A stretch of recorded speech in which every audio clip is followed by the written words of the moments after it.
The Valley Current. Dr.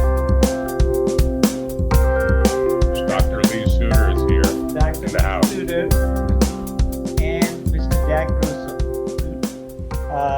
Dr. Suter will later on, we will arrange a lecture for the Solar Energy Society of USF, and we will announce it here also, so you will be able to hear her. But today we have Jack Russo, and I would say that you guys are the real lucky ones to have him as a guest lecturer, because he is one of the topmost corporate lawyers of the country, according to New York Times. And he's going to, of course, tell you, but he and his company have worked with so many startups that have been very successful companies, not just in this country, but many other countries.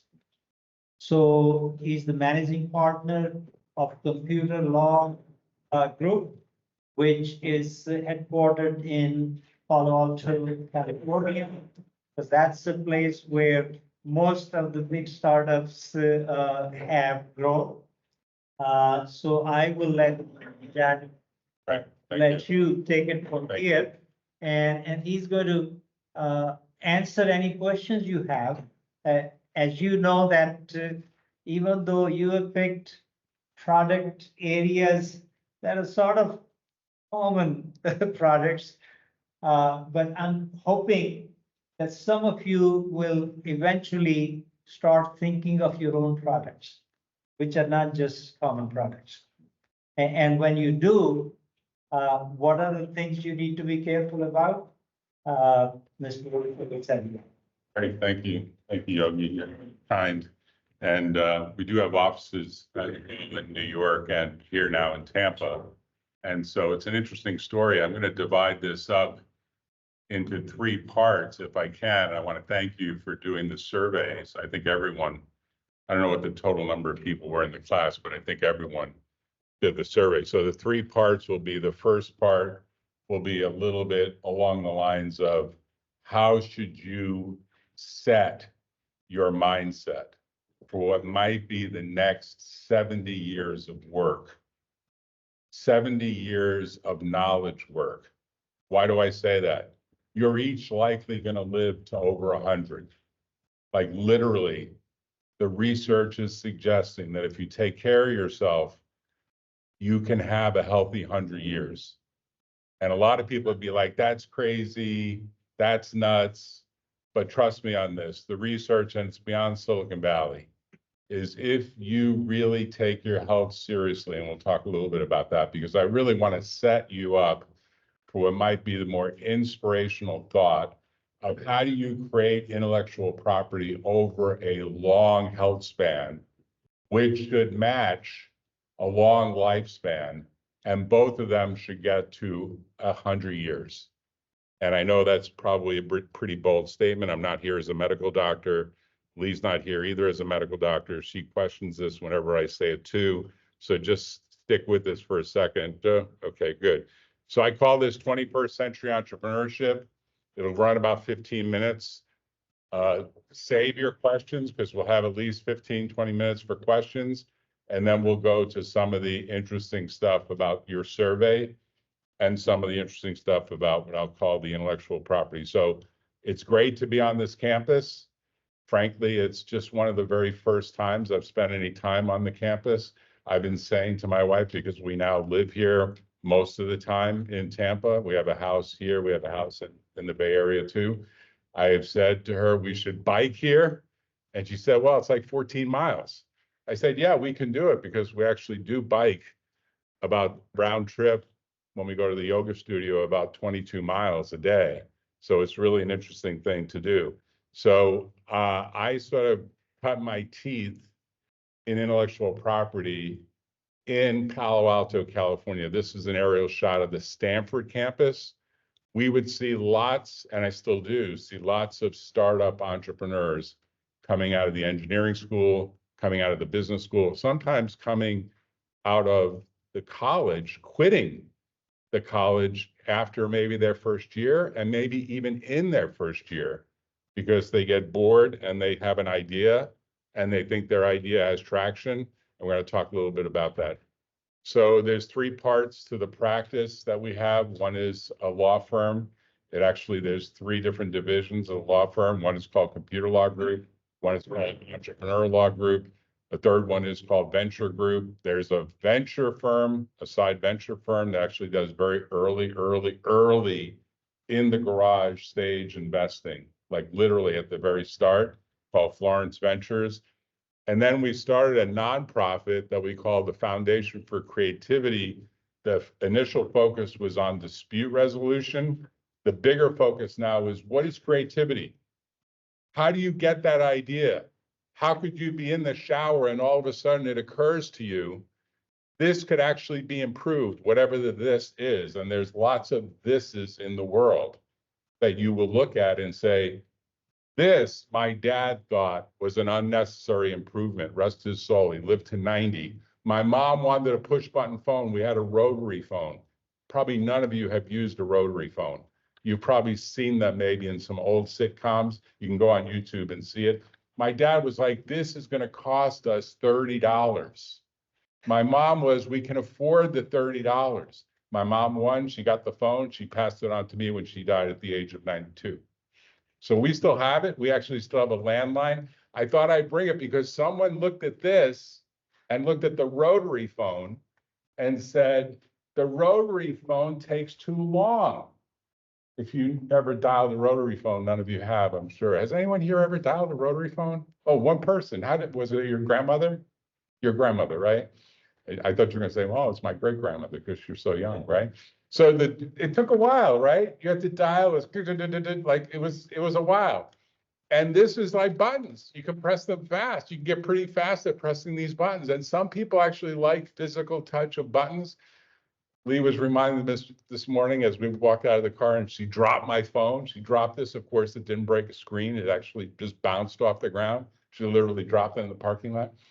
Is that these buttons used to be on a BlackBerry.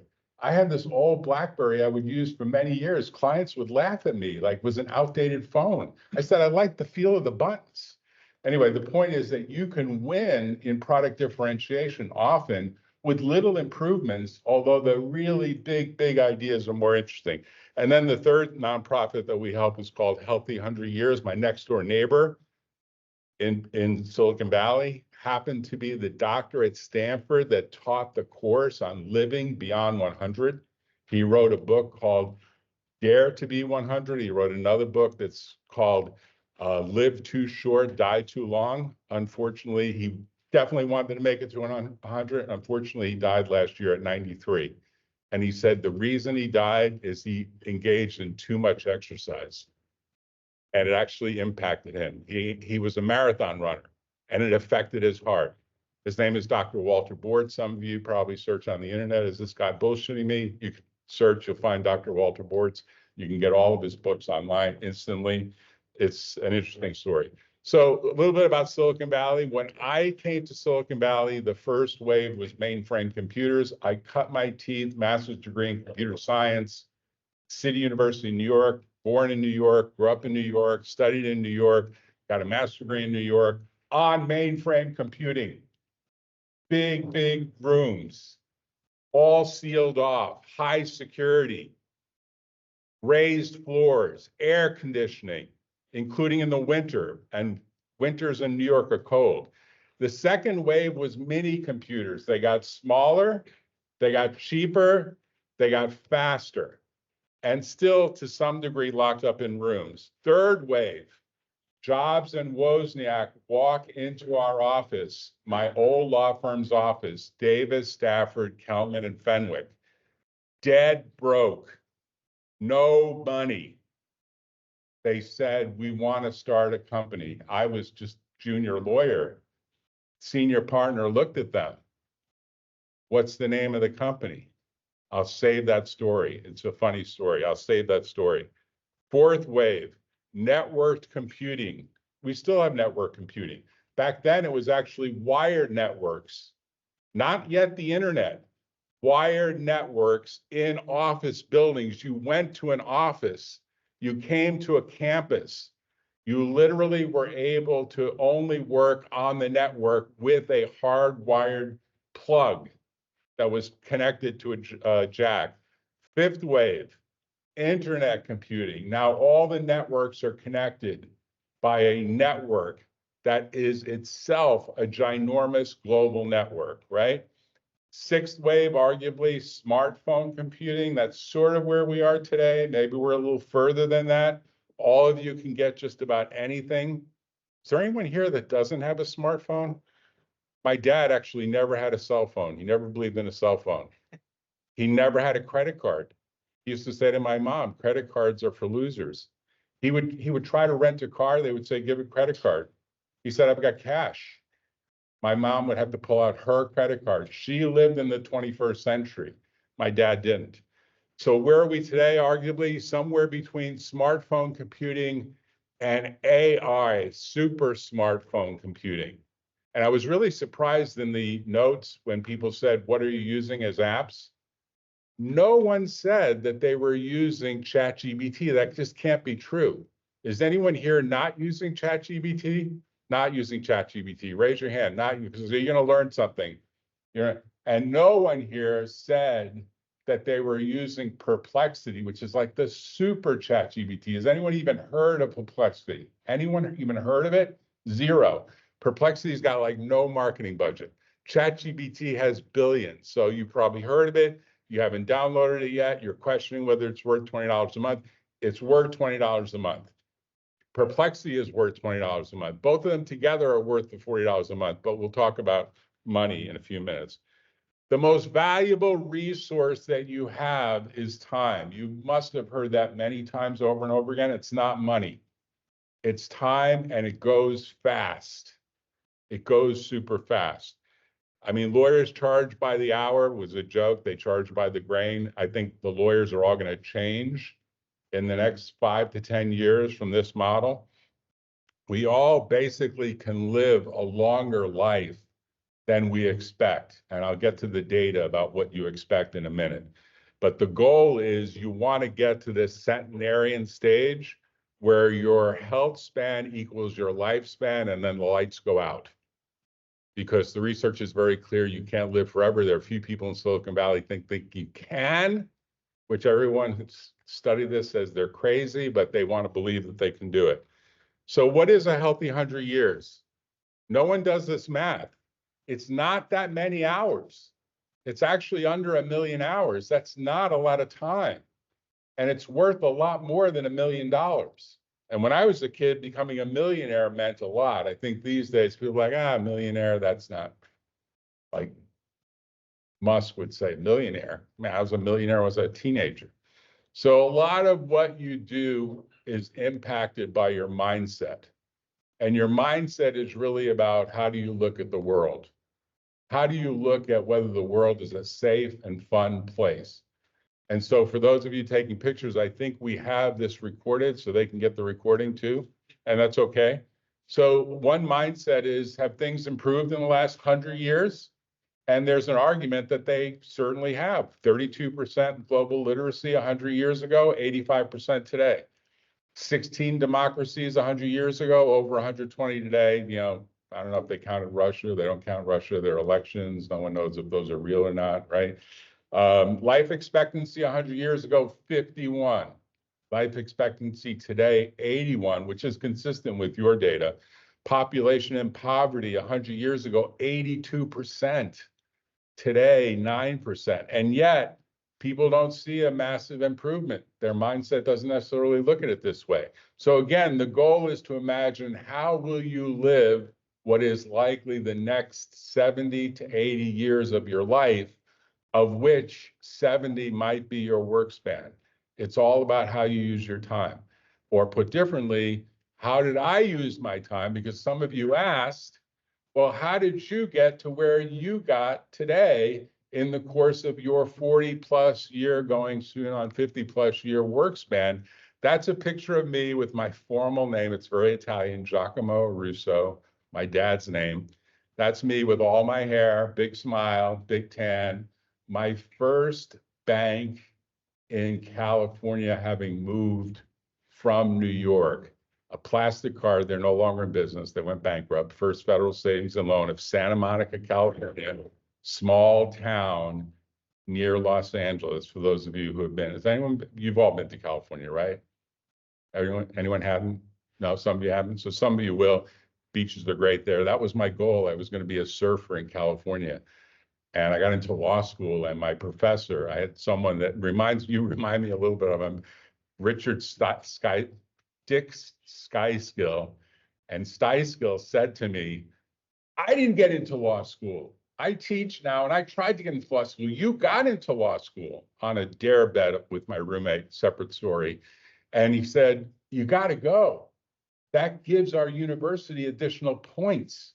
We sent someone to law school, and you got into a good law school. UCLA is one of the top 10 law schools. At least back then it was. I think it's like 14 now. It varies, but it's considered a top law school. So I said, okay, I'm going to go, but I'm probably just going to network, and then I'm going to start a company because I had an idea for a software product, and I'm probably going to go surfing. And that's why I'm leaving from New York to California. So the way you have to think about it is we all have needs, but most needs these days are met. You have shelter, you have food, you have pretty much everything. The internet pretty much gives you everything. What you don't have is what is it that you're going to do with the rest of your 70 years or more of lifespan, health span, and work span. So I created this structure. People laugh at it, but it's actually helped me think about how you use your time. And I call it 7 Essences, and it is original. If you search the internet, you're not going to find another author. It's based on Maslow's hierarchy of needs. The bottom is you want to have high health quotient. I sort of use this with my daughters. I wanted to teach them. Of course, they laughed when I tried to do this. They were barely teenagers. I said, at the bottom is you want to remain sane and sober. I tried to use 2 S words in combination, like health quotient, HQ, intelligence quotient. Try to be smart, but try to also be savvy. Savvy meaning street smart. Do people know what the cheapest way is to get an airline flight? Does anyone know the actual cheapest way to get an airline flight in this room? Anyone? You can win a prize if you answer this correctly. I've actually brought prizes. Where? Where do you go? Quick. 10, 9, 8, 7, 6, 5, 4, 3, 2, 2, 1, 0. No. Where you go, and Lee would say you go to Google. She's a Google totally. In fact, she's got the latest Google phone. She's got the latest. You go to skiplag.com. No marketing by Skiplag. Do you guys realize that you missed the chance to win an Apple Vision Pro? Wait a minute. I was ready to give you that. I was on the tip of my tongue. Skiplag.com, and I'm not an investor. I'm not trying to pimp them. Skiplag.com has no advertising budget. But what they did to the airlines is they said, we're going to figure out your price differentiation. And if you want to go to California, Skiplag will say, well, if you get a flight to Portland, Oregon from here on skiplag.com, the pricing, even though the same plane stops at SFO, the pricing is like $200 cheaper. That's skipping. And what you have to do is you can't bring any baggage except in the overhead, because you can't check your bag because it's going to make its way to Portland because the person's going to let you only put that bag to Portland. So you have to carry on. And so you can often get much cheaper flights, including overseas flights. The airline sued this company and the company won. They said, your pricing is your business. If people want to get off the flight, they get off the flight. So test it. So that's what I would call savvy. The rest of them, sensitive and supportive. We can talk about that. I think it's pretty important these days. And then PQ, AQ, FQ, and CQ is where people say, I don't have the foggiest idea of what those quotients are. And we're going to come back to them. So 100 years, about 1 million hours, one lifetime. You sleep about a third of it if you're lucky. Most people don't, probably a huge mistake. You hopefully spend a third of it thinking and dreaming and aspiring towards doing something great. Most people don't. And then there's other, like brushing your teeth, going to the dentist, taking a bath. If you are lucky enough to have a bathtub these days, it seems like most places don't. Most hotel rooms don't. So there's lots of things that are about thinking, right? A lot of this course is really about how thinking about developing a better product for something that irritates you. Like what irritated me as a kid? My dad used a straight razor. Has anyone used a straight razor to shave ever? One person? And he tried to teach me to use a straight razor, and I couldn't get into using a straight razor. So he finally broke down and he bought me my first, back then you actually had a little device that you opened and you put a razor blade into. It was actually a disposable razor blade. Probably none of, have you used that too? You're aware of it, right? Right, it's a lot cheaper, right? So that was a big deal for him because back then it was like $5, this device. And then he used it. And he said, wow, this is a lot faster than using the straight razor where you had to like sharpen it, right? I hate to do this about my dad, but my mom would say, he's so cheap. He's so cheap. So a healthy 100 years, he didn't make it. My mom didn't either. They were hard workers. They smoked a lot. They drank a lot. Hopefully the genes are still good. So you want to define and grow your essence. I'm going to flip through really fast these slides because there's a lot of detail about how you do this. And I want to get to this. Even if you focus on just 3 of the 7 essences, take care of your health, take care of your curiosity, which is really your intelligence, and take care about how you take care of others, your emotional intelligence. Do all 3, you will get in that sweet spot of creativity. It's inevitable. It will just happen. Rick Rubin's book on creativity is worth listening to on Audible. Why? He does it in his own voice. This guy helped the Beatles, the Rolling Stones. He was like the idea guy behind really big bands. He's just done a book. He's put it on Audible. It's worth listening to.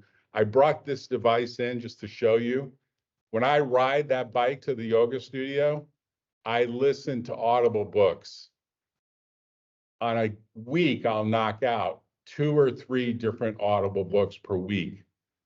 That adds up to 150 books a year that you are listening to and exercising at the same time and thinking at the same time.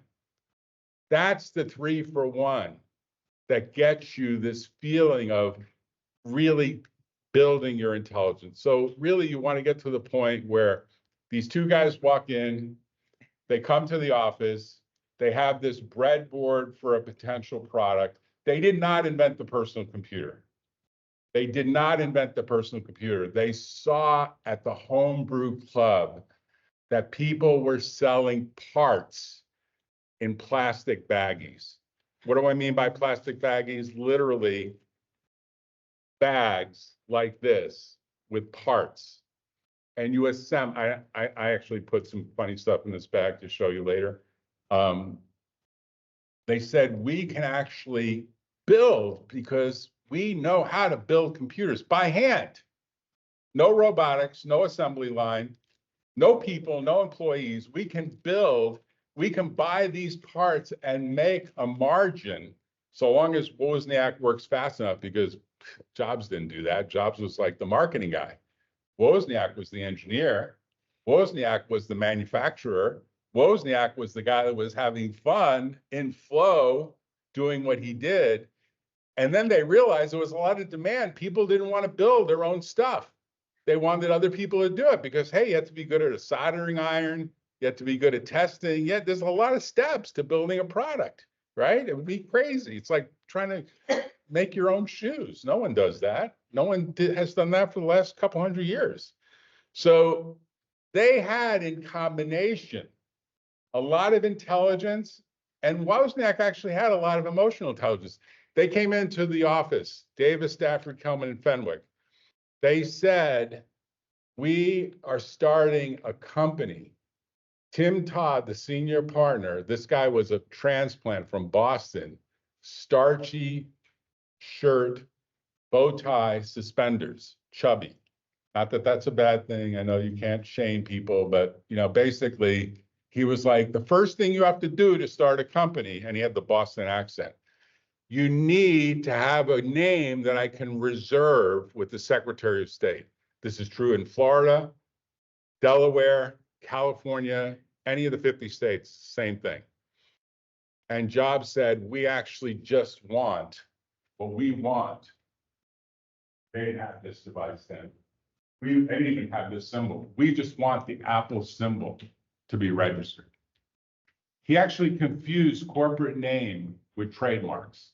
Jobs was not a super legally intelligent guy. He was sued a few times by some girlfriends. That's a separate story. We can talk about it separately. He had a big paternity case. That's all public data. He said, we just want the symbol because we are democratizing computing. That's a big statement. That's a big, big statement. We are breaking the glass rooms and bringing computing to the people. The people are going to be able to use their own computers. You guys take this for granted, but years ago, you had to make sure you got time on the mainframe. You got time on the mini computer. You had to beg for it. It was like begging for a parking pass, right? Exactly. I did what I did, because I moonlighted a lot while studying, is I said, I will do the teaching assistant job if you give me access to the mainframe from 11:30 p.m. when everything kind of drops to 4 a.m. Everything starts up. And they said, okay, we'll throw that in the deal. So I did a lot of statistical computing consulting work from my apartment on a modem with a handset. You remember those days? None of them will, right? Of course, it's a funny time. So what are these three concepts? IQ, EQ, HQ, health quotient, intelligence quotient, emotional intelligence, supportive, sensitive, and supportive. They map to some degree to the three questions you should ask yourself about what do I want to do with the rest of my life? What are you deeply passionate about? First circle. What are you deeply passionate about? What can you do where you can be the best in the world? And what drives your economic engine? Those three things. And for all of us, it's something else. For all of us, it's something different.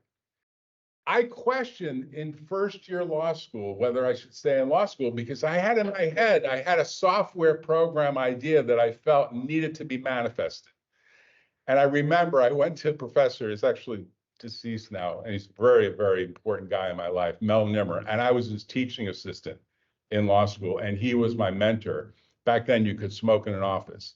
Mel used to smoke a pipe, very famous lawyer, argued many cases to the US Supreme Court.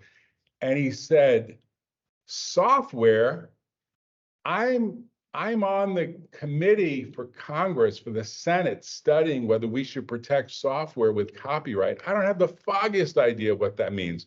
Take this draft report and read it for me and analyze it.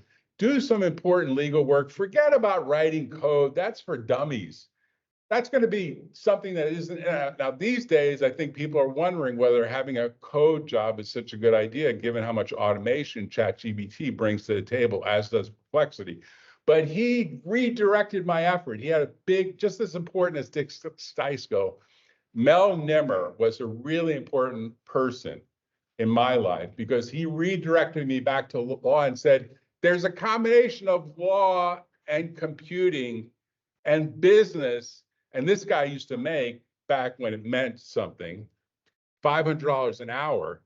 That was probably like $20,000 an hour today in working the cases that he worked in the US Supreme Court for big movie studios.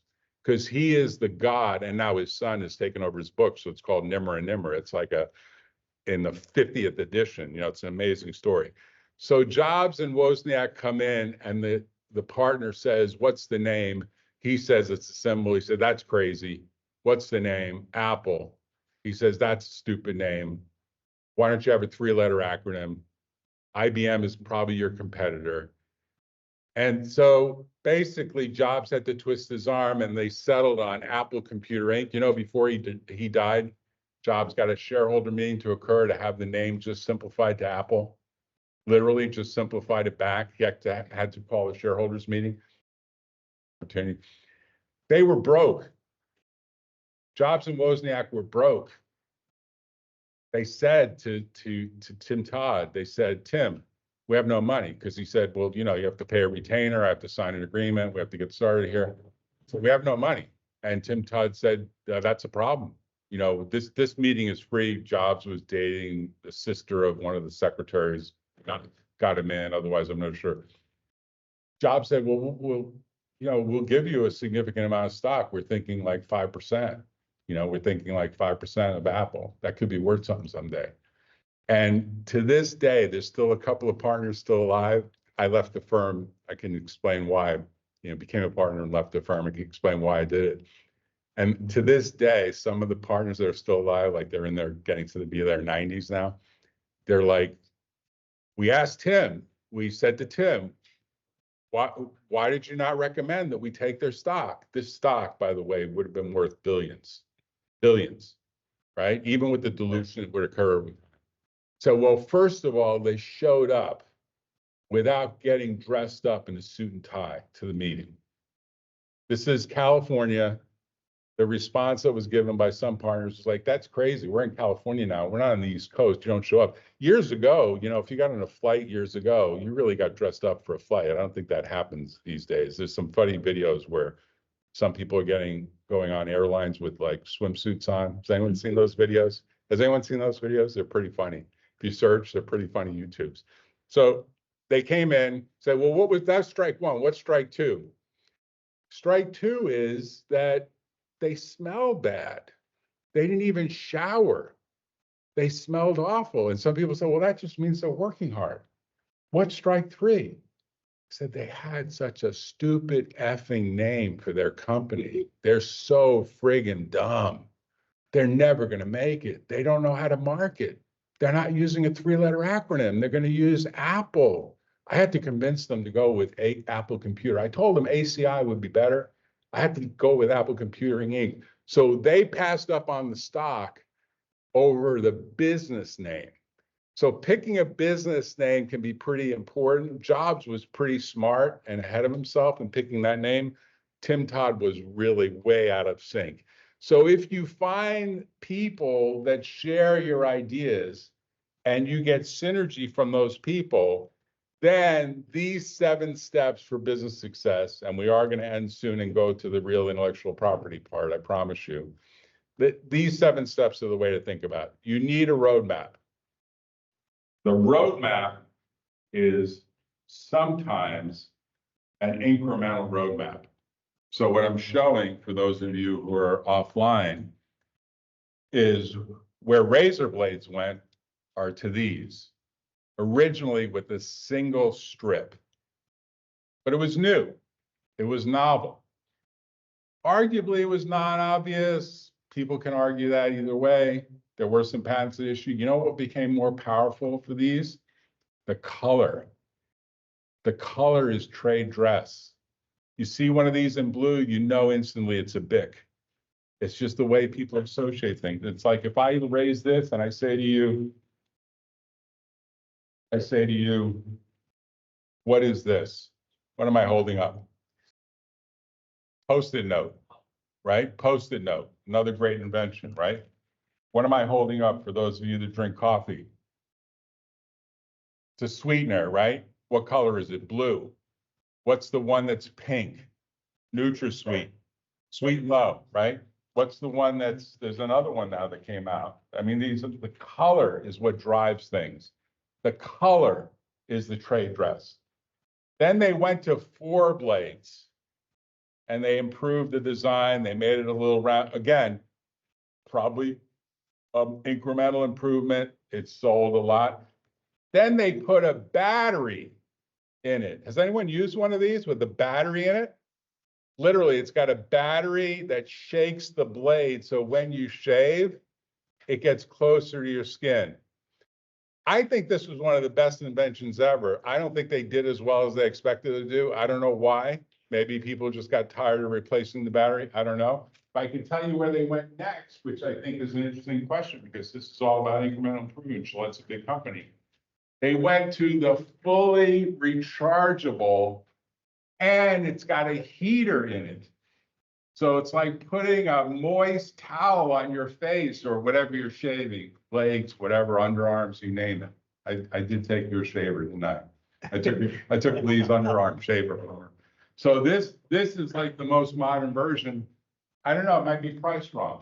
But the point I'm making is that the vision that Jobs had was for the evolution, and he had a roadmap.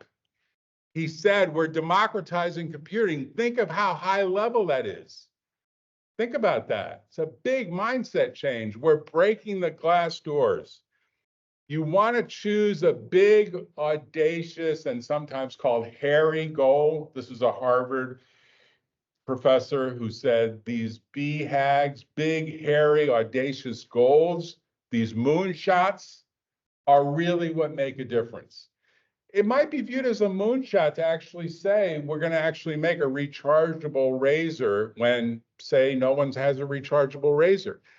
Arguably, it wasn't such a moonshot to talk about an electric car, because there were actually electric cars in the late 1800s, and they just didn't have the battery life. But if you go in areas that seem chaotic and you can figure out a way to actually make it so they become the standard of living, that makes a big difference. Use your network. Step 3, expect to get help from family and friends. You have to be willing to ask for it. You have to actually stand in front of a mirror, record yourself, and say, Mom, I actually did this. When I started my law firm, I said, Mom, I could really use kind of like a line of credit. I can pay you back. She was like, how much? I said, well, I'm kind of thinking, $10,000. I'll talk to your father. I said, forget it. I'm doomed. If you talk to my father, forget it. I said, if you talk to him, tell him I want 50,000. Start at 50,000. And my dad apparently got so pissed that I asked for 50,000. He must have knew that I sort of amplified the number. He said, no, he called me. He said, get it from your clients. If you're such a good lawyer and you're leaving such a good firm and they started Apple Computer and you've done all this work and you know Jobs and Wozniak and you've got this network, you're this high flying guy, you're starting your own firm, get it from your clients.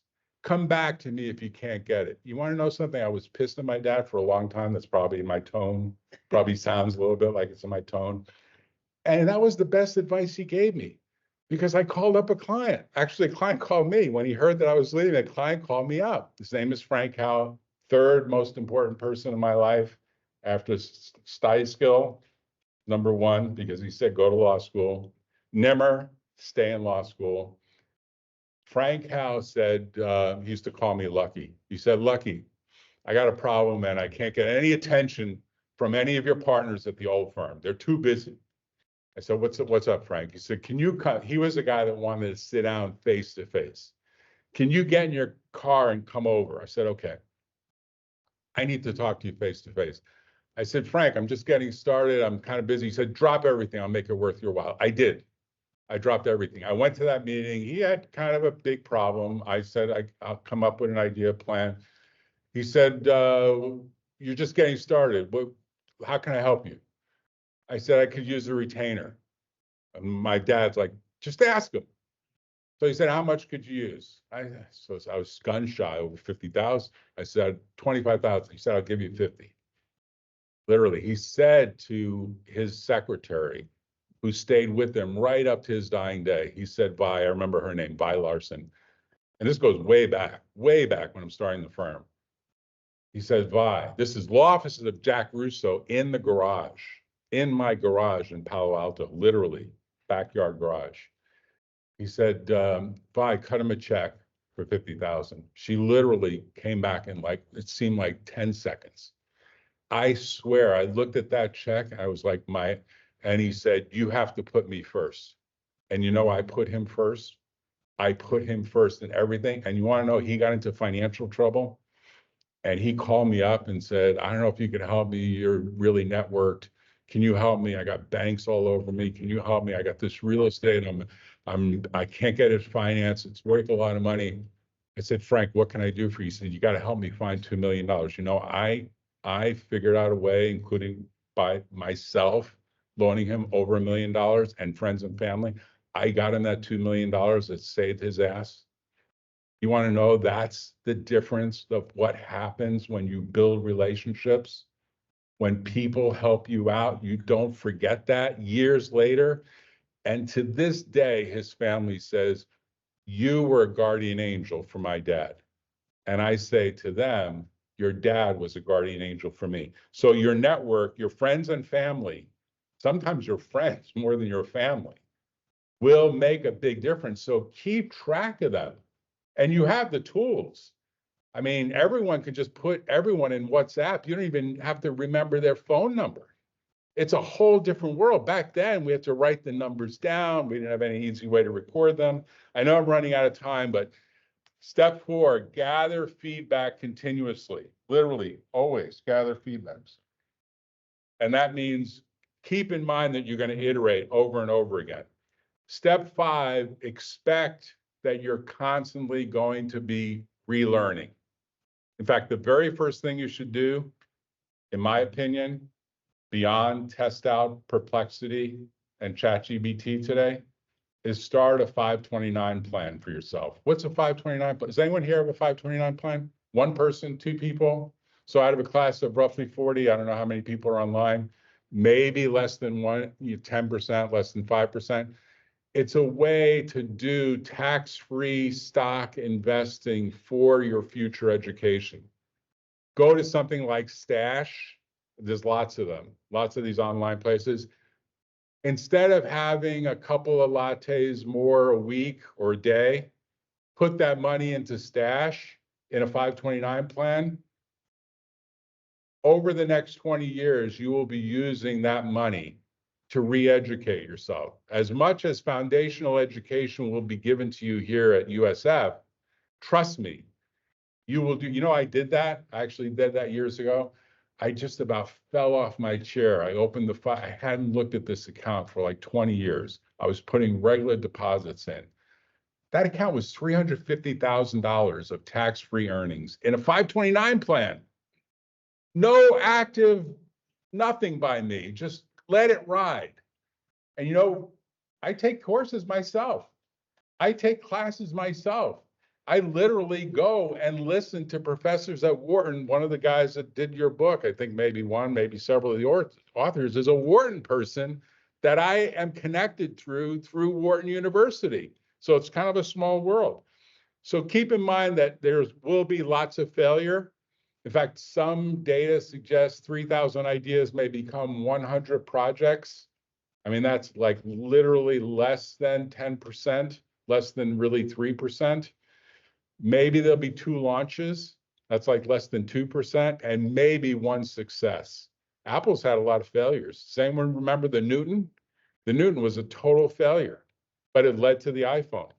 Celebrate success and failure too. Why? Failure is the motivation to learn. Failure is what it's all about. You're going to learn a lot from failure. It's inevitable.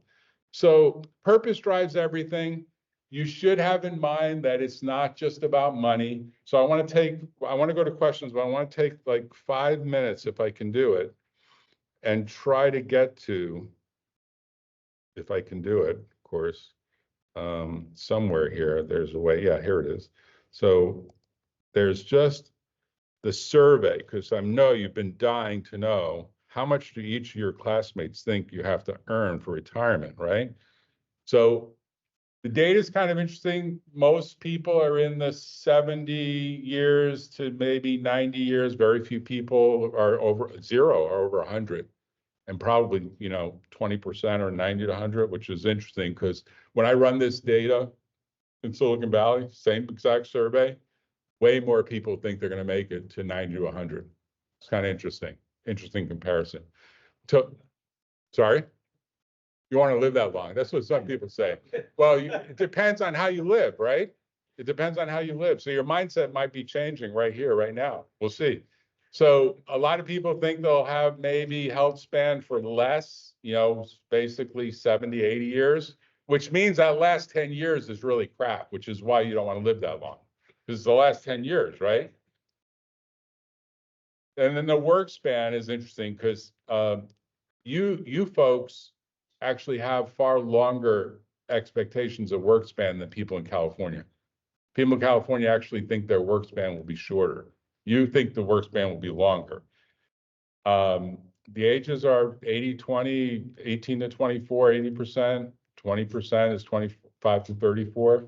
Hours worked per week. You guys are actually smaller number of hours. A lot of people in California are like 60, 70, over 70 hours. So maybe that's a difference in attitude about work. So the question was, how much do you want to earn, presumably once you get out of university? And most people, 72%, are like 100 to 149,000. People in California are like north of 500,000. They have like a totally different mindset about money. And then what do you expect for retirement? And most people are like somewhere between $1 million and call it 4 million. I'm telling you, most people in California think it's over 10 million. It's weird. It's like a completely different thing. And then the question of like this question, do you own or control any of the following? Domain names, registered trademarks, copyrights, patents, business idea. 2 people said they had business idea. The same 2 people said they had an entity. I'm guessing it's the same 2 people. I don't know for sure because it's anonymous, right? In California, it's like almost everyone's got domain name, has a website, YouTube channel, influencer channel. They're just building this digital duplication of themselves, which I'm sure will happen here. I'm sure that will happen here. And so where you are today, if you are applying yourself in this class, is you have an idea or the group has an idea. And the idea should motivate other ideas.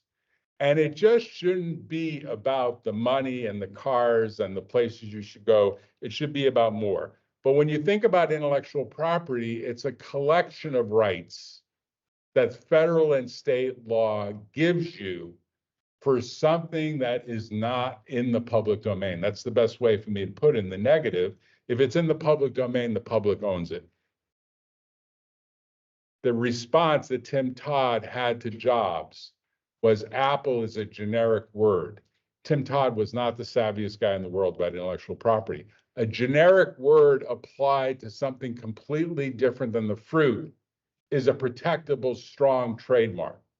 So Todd actually got his advice wrong. He should have said to Jobs, you're brilliant. We would have gotten the stock, but then I wouldn't have been here. Probably would have all been like rich, it would have been a completely different life. Exactly. Be completely different, right?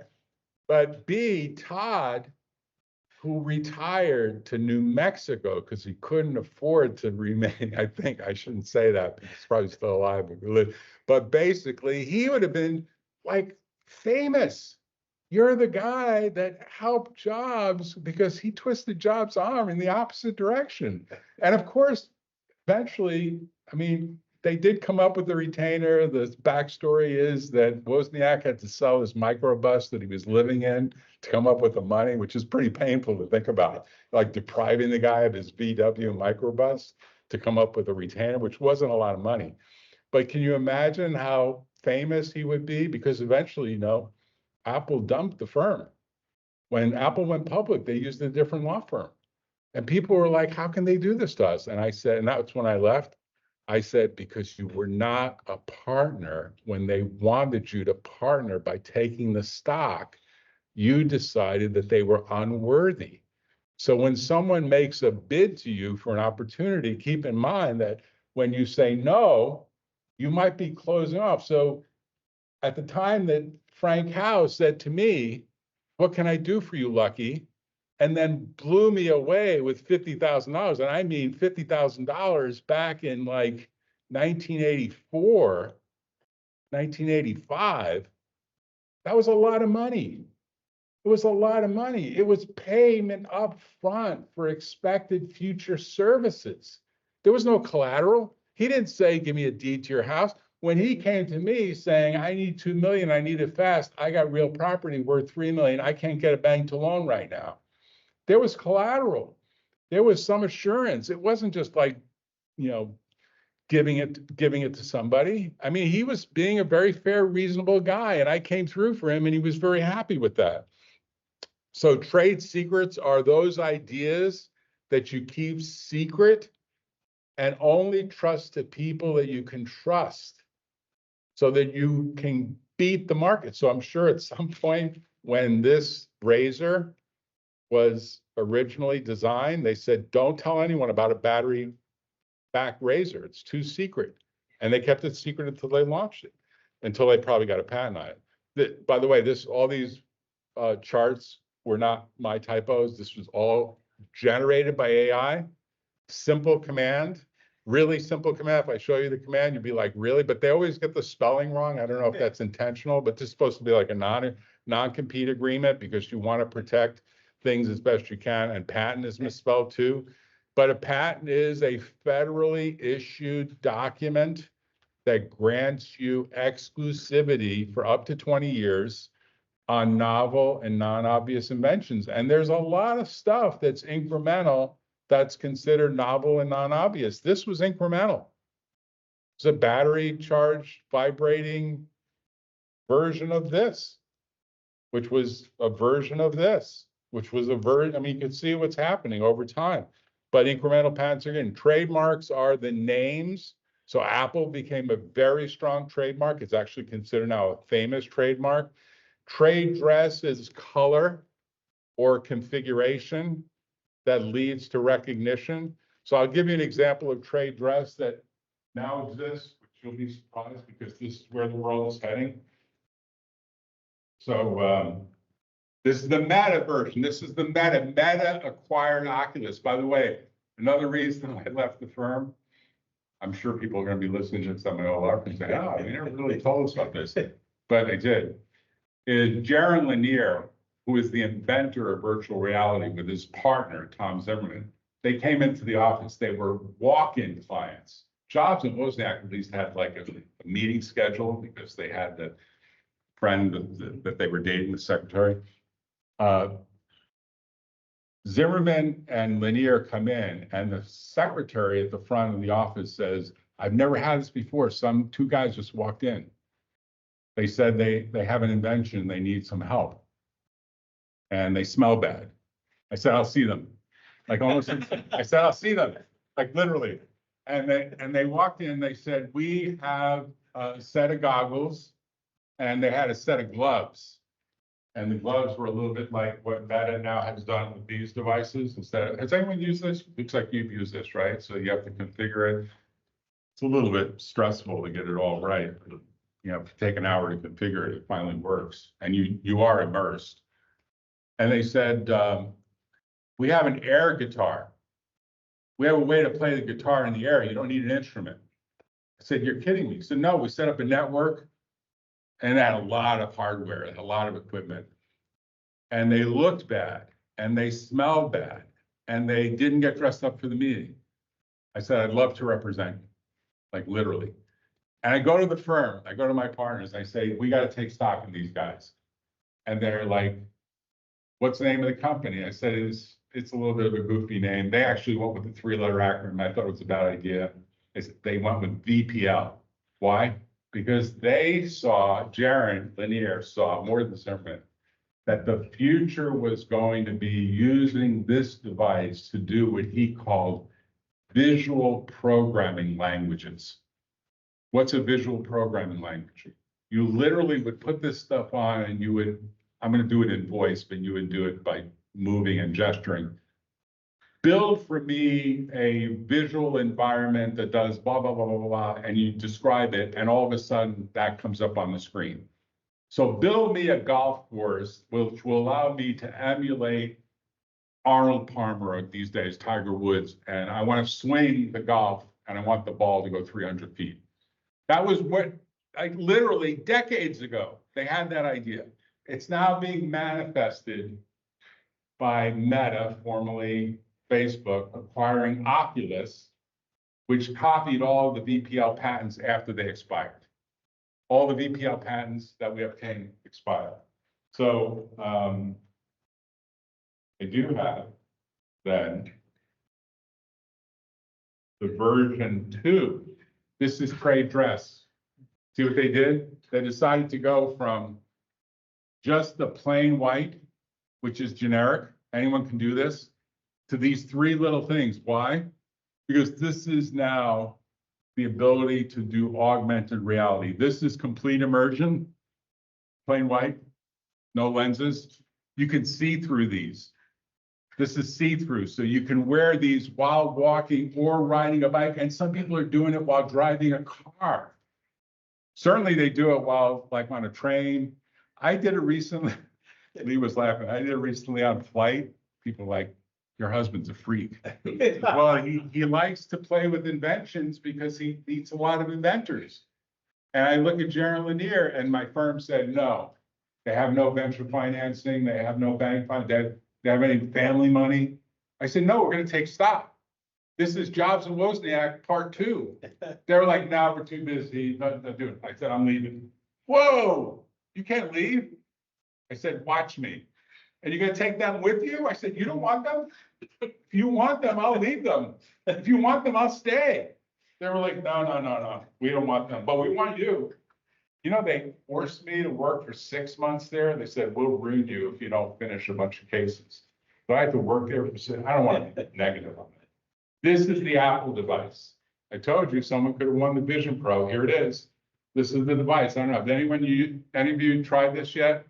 Any of you interested in trying this yet? Some of you are, right? It's a little kludgy.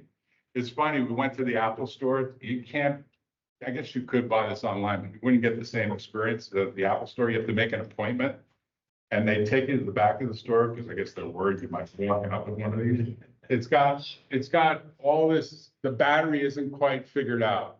It's got a sidecar battery, so they didn't quite get right. And there's actually a review of the Apple Vision Pro by the Meta CEO Zuckerberg, where he says, well, look, you have to carry around a battery. Now, he does acknowledge that what did Apple do correctly? They used gesturing.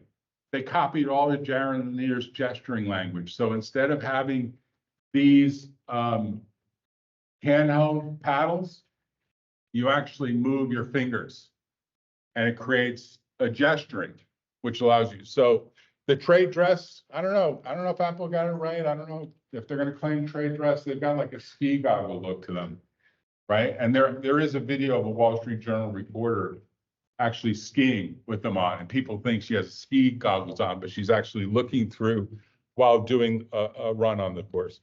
Copyright applies to written works. What we've just created here, or what I've just created, or what I've been trying to create, is a copyrightable work. It's automatically protected by copyright. Now, to perfect the protection, you register it. And domain names are probably the very first thing that you look for, because domain names, and it's all misspelled, right? But domain names are designed to reserve for you a piece of intellectual property on the internet that can become trademarked, that could become part of a website that once published no longer is a trade secret, but presumably you'll have some patent rights. So you do, to start a company, you do have to pick a good name. Often that's driven by what domain name is available. And then you search to see what trade name is available. And names are pretty important because people take a lot away from a name. If you don't pick the right name, you could be doomed. So think of it as this: once you do start a company, you have to think that you are kind of in now a race, or sometimes a war, because you're going to have competitors. If you have a good idea, you have competitors. They're going to be seeking to do things that upset your apple cart, not to use the wrong metaphor here, but you're also going to have potential product liability claims. I mean, I don't know what people are going to do with these goggles that do something crazy and stupid, but trust me, they will. just the same way the self-driving has resulted in people doing crazy, nutty stuff that's resulted in lawsuits against Tesla. And I'm not saying Tesla's perfectly right, but inevitably, this stuff has unknown consequences. If people start wearing these in places where they end up banging into other people, there will be lawsuits.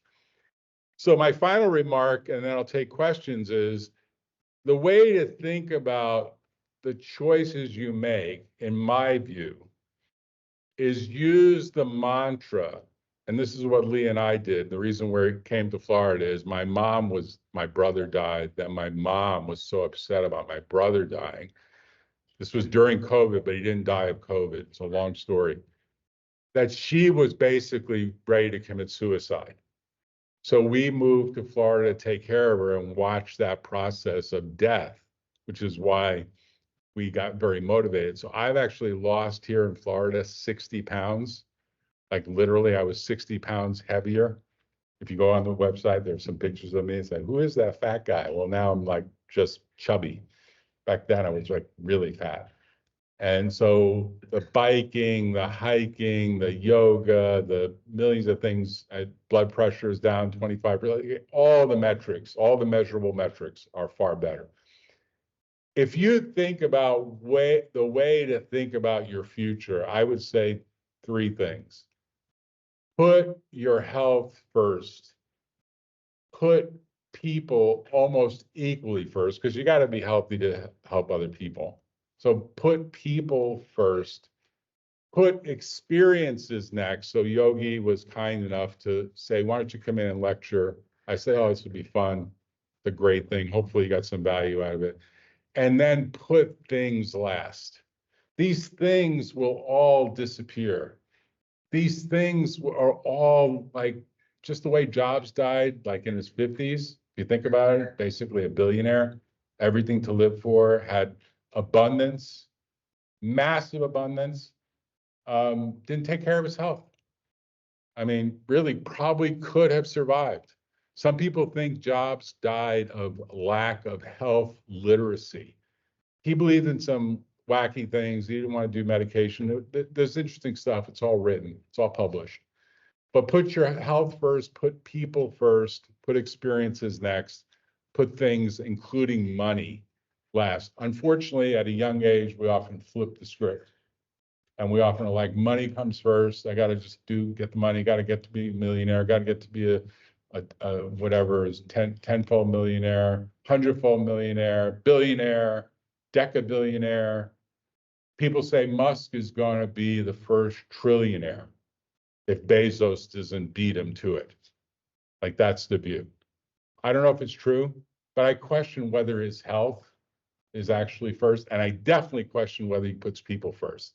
And the same thing is somewhat true for Jobs. If you see some of the videos of Woz actually kept the company together in the early days because Woz would give some of his stock, whereas Jobs would take it away. Like Jobs was he was somewhat selfish. I mean, probably get a nasty letter from Jobs' estate or something. So with that, I'll stop and ask you if you have any questions from the floor.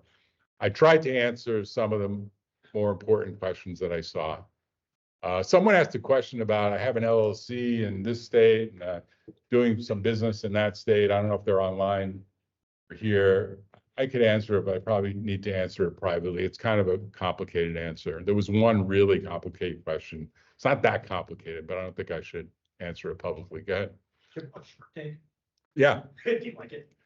I like it sometimes. Like I like it. What they don't do right, in my opinion, is they can make it far more educational. That there's actually 4 to 5 different approaches to investing that are represented by the 4 or 5 different individuals there. So the guy that owns the Mavericks, what's his name? But he's always thinking of worst case, how do I like flip this into one of my teams? Like if this gets dead and buried, can I leverage it? The other guy that's the cash flow guy, Mr. Wonderful, he's just all about it's got to make money instantly. And if it doesn't make money instantly, he shouldn't even be on that show. Because most of these businesses are startups, but there are a few that come on just for the publicity. They don't even want the money. They just do it to get the advertising. And then in between those extremes, like true entrepreneurship and really what's more like private equity, money management, there's like a variety of views. And the show doesn't do a good idea of explaining to the ordinary audience member. We're actually showing you the range of sharks that are out there that you're going to see. But sometimes they have some interesting people on the shows, and sometimes they're like total duds. Like you laugh, how did they get on the show? It's like too funny.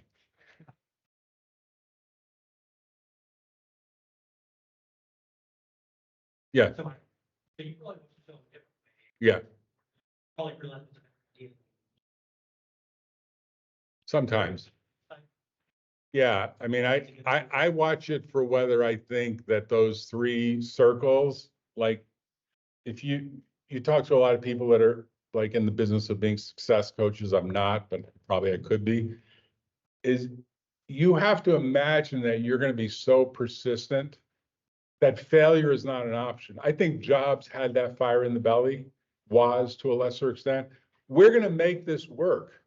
It's going to work. We're going to figure it out. Like we are going to die trying. We are never going to stop. That persistence, that fire, that's what a lot of, that's what I look at when I'm looking at startups. Does that person really manifest that sense of, I am going to basically nonstop do this? And you know what? That's typically what drives what I would call the other team members to gravitate towards that person, because that's natural leadership. That's this person is going to make this happen. There's no doubt about that. Like by hook or by crook, it's going to happen. Now, will they bend some of the rules like SBF? Like he went way out in left field, or Elizabeth Holmes with Theranos, way out in left field of the criminal law, both of them. And they both were convicted and they're both in jail now. So it's like you can go too far. And it wasn't, it wasn't really the investor lawsuits that brought them down. It was the government that brought them down. Other questions? Yes. All the way in the back, then we'll come to the front.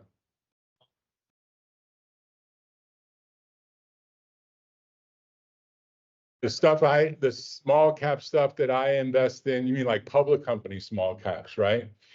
I think it's a really risky game. I can tell you that it's not for the faint of heart.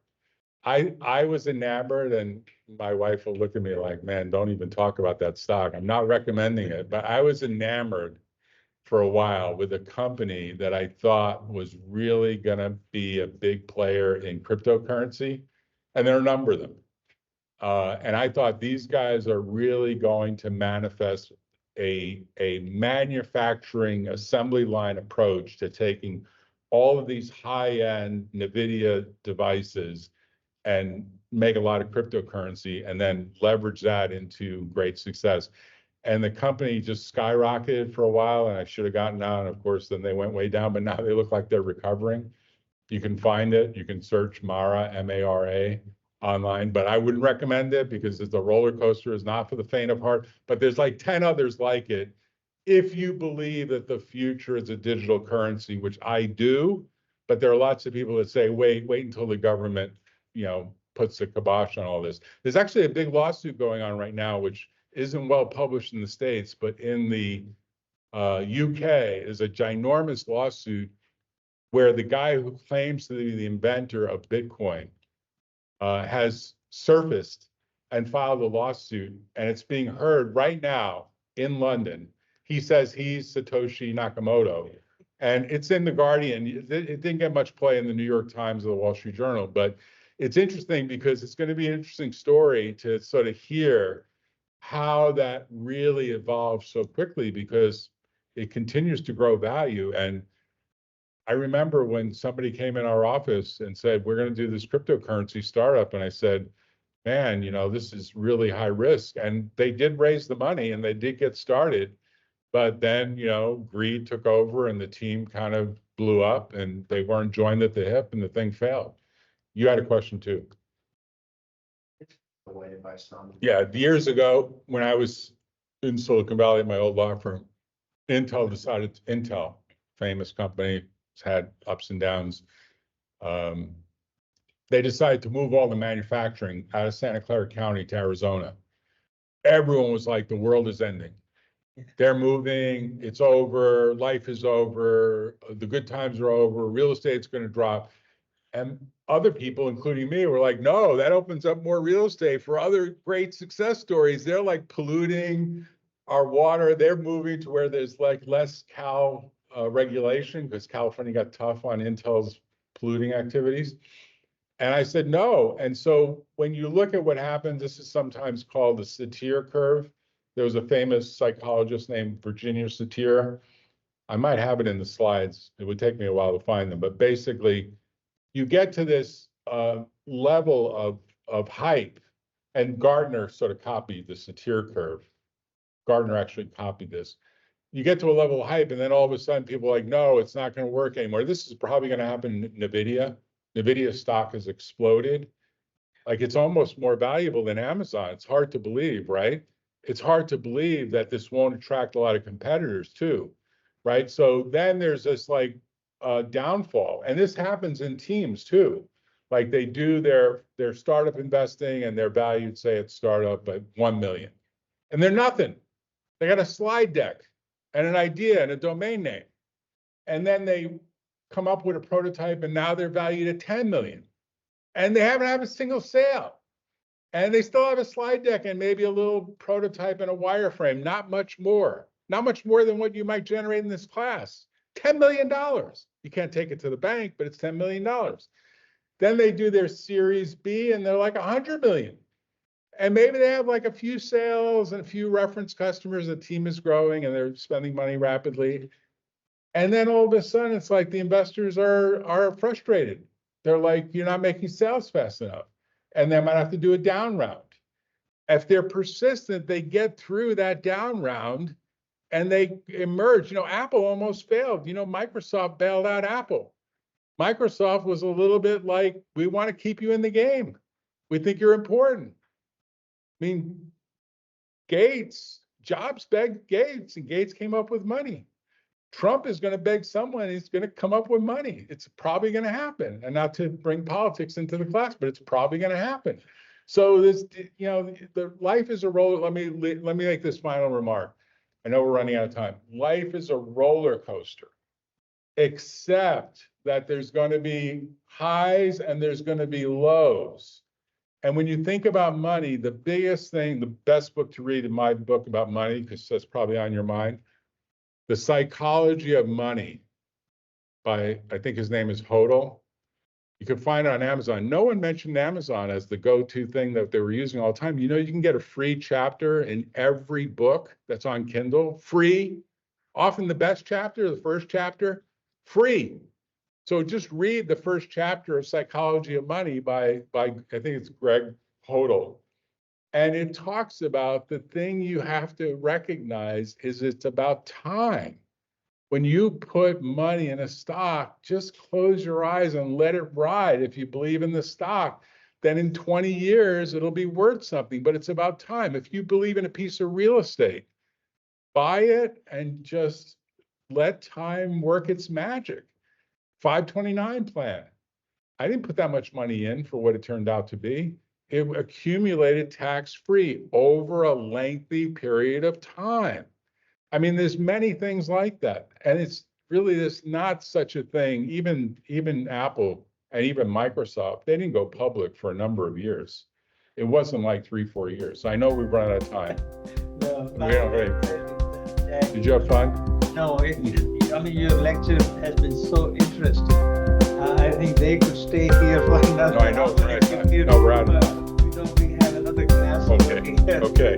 And so I don't know, maybe all of you agree with me that we've got to have Jack once more in this semester.